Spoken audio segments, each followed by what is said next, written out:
La revue de presse sur GS Communication.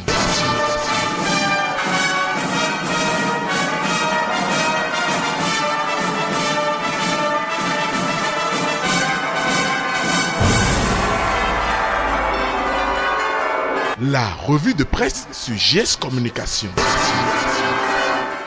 Mesdames, Messieurs, amis des journaux, bonjour et bienvenue à ce rendez-vous de l'actualité. Le mercredi 29 mai dernier, le président Patrice Talon et les membres de son gouvernement étaient en conclave hebdomadaire. Au cours de cette séance, des décisions ont été prises, mais il ressort également que des irrégularités ont été constatées au niveau de certains ministères. La nation a suivi avec grand intérêt le point donné par le ministre Omeki et relate que les inspections générales des ministères au titre de l'année 2018 ont révélé plusieurs cas de malversation. Selon le quotidien du service public, les auteurs seront poursuivis. Le matinal dénombre 16 ministères au cœur des malversations et signale que l'examen des rapports des inspections générales des ministères au titre de l'année 2018 a mis la lumière sur les insuffisances liées à la gestion financière et comptable, sans oublier les frais indûment perçus. Pour le confrère de la matinée, les ministères ont détourné plus d'1 milliard de francs CFA de frais de mission et de TVA en 2018. Encore, des agents de l'État indélicats dans le viseur du gouvernement évoquent Dynamis Info qui fustige ces agissements perçus comme un frein au développement. Pour l'indépendant, ces agents véreux seront bientôt devant les tribunaux pour répondre de leurs actes. Toujours en conseil des ministres le mercredi dernier, et l'autre vision informe l'opinion que plusieurs pièces administratives, notamment l'attestation fiscale, l'extrait du registre de commerce, l'attestation d'identifiant fiscal unique, l'attestation de caisse nationale de sécurité sociale et l'attestation de non-faillite ont été supprimés au profit des usagers afin de permettre un paiement rapide aux prestataires de l'État. Le confrère notifie qu'il n'est pas un secret de polichinelle que la fourniture de ces pièces nécessaires pour le paiement des prestataires de l'administration est souvent compliquée. Certains, parfois, abandonnent même leur dû seulement à cause des pièces à fournir, conclut l'autre vision. L'autre chose qu'il faut retenir pour finir est la réglementation de la gestion du parc des véhicules de l'État. Ici, la nation voit un effort remarquable du gouvernement qui met un frein à une irrégularité qui baigne depuis 20 ans. Restons avec la nation pour comprendre ce qui en est face à la 36e session du Conseil des ministres du CAMES. Pour le quotidien du service public, améliorer la qualité de l'enseignement supérieur était au cœur des débats. Mieux, le Bénin plaide pour un CAMES rénové, ajoute Bénin intelligent. L'actualité au Bénin, c'est aussi les investigations relatives aux violences post-électorales. Le Béninois libéré nous éclaire la matière et mentionne que les auteurs et acteurs seront bientôt poursuivis. À en croire le journal de Aboubacar Takou, c'est à travers un point de presse donné ce mercredi que Elom Mario Metonou, procureur de la République près le tribunal de première instance de Cotonou, a fait le point des investigations menées par la justice dans le cadre des violences post-électorales. Le Béninois libéré expose que Elom Mario Metonou a également saisi l'occasion pour présenter la suite judiciaire donnée au dossier après l'audience des flagrants délits tenue le mardi 28 mai 2019 où le parquet s'est déclaré incompétent et invite le ministère public à mieux se pourvoir. Sans discourir, le télégramme donne lecture des motifs qui justifient l'incompétence du juge Azo. Ailleurs, c'est les élections à la haute autorité de l'audiovisuel et de la communication AC qui bat son plein où Basile Chibazo sonne la grande mobilisation. D'après l'éveil info, je militerai pour que la presse béninoise retrouve sa lettre de noblesse. Telle est la déclaration du candidat au poste de conseiller à la HAC et rapportée par l'éveil info. L'auteur de l'article voit déjà les signes avant-coureurs d'une victoire écrasante, surtout que les ambassadeurs de Basile Chibazo promettent le chaos du candidat qualifié de cheval gagnant. Les 4 vérités certifient cette information et et dévoile les ambitions de Basile Chibozo de Cotonou. Les 4 vérités d'Insa Porto Novo et présente les satisfactions de Karim Da Silva et les sages de la capitale pour l'élection de l'honorable Louis Vlavonou à la présidence de l'Assemblée nationale. Ils sont heureux de voir un vrai fils de Porto Novo prendre les rênes du Parlement, évoque le confrère pour Karim Da Silva. Cela a été long, mais le jour est venu et la nuit a disparu. Et nous voici avec les ailes pour voler. Et nous quittons les 4 vérités pour Émergence Info. Ici, c'est la jeunesse qui parle et César Godonou passe au scanner les résultats des élections du 28 avril 2019 à Ifani et salue la brillante élection de l'honorable Louis Vlavonou Perchoa. Le bouillant de Ifani a mis le cap sur le bloc républicain et dévoile ses objectifs puis oriente ses réflexions sur le bilan des législatives avant de revenir sur les perspectives. Émergence Info, dans ces colonnes, nous explique mieux les analyses de César Godonou, alors que le Soleil Bénin Info nous informe de la plénière qui se tiendra ce vendredi à l'Assemblée nationale où les représentants des députés dans les parlements régionaux seront désignés. Dynamisme Info évoque qu'il y a nécessité d'outiller les députés souvent inactifs et aux carences avérées. Le journal de Parfait Bokor inteste l'animation des débats à l'hémicycle. Ce qui intéresse le nouvel observateur, c'est la construction du nouveau siège de l'Assemblée nationale. Pourquoi faire? S'interroge le quotidien avant de se demander si nous tendons vers un nouvel éléphant blanc. Cependant, le dialogue post-législatif s'impose selon Matin Libre qui voudrait savoir celui à qui profite le raidissement des positions. Même son de cloche par le Canada du Nord qui se demande à qui profite le tâtonnement au sein de l'opposition. Le journal de Frédéric Alocon indexe les conférences de presse, l'exercice non concertée et les menaces stériles. Mais n'oublie pas d'accoucher que Talon affirme une fermeté. Or, le peuple apeuré préfère la paix, miroite le Canada du Nord. En attendant la réponse à cette préoccupation, l'événement précis publie que les FCBE et le PCB taisent leur divergence et réclament le combat. C'est ce qu'il convient de retenir selon le journal de Gérard Goyon suite à des déclarations contradictoires des 2 partis. Oui, les 2 partis sont unis pour la résistance, confirme l'Audace Info. Si Michel Dussier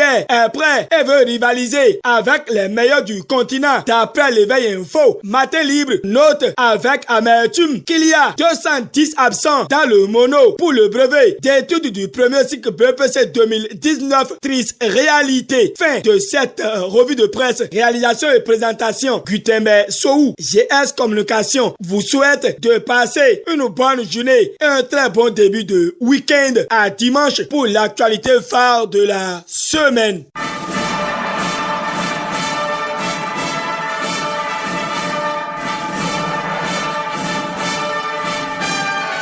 C'était la revue de presse sur GS Communication.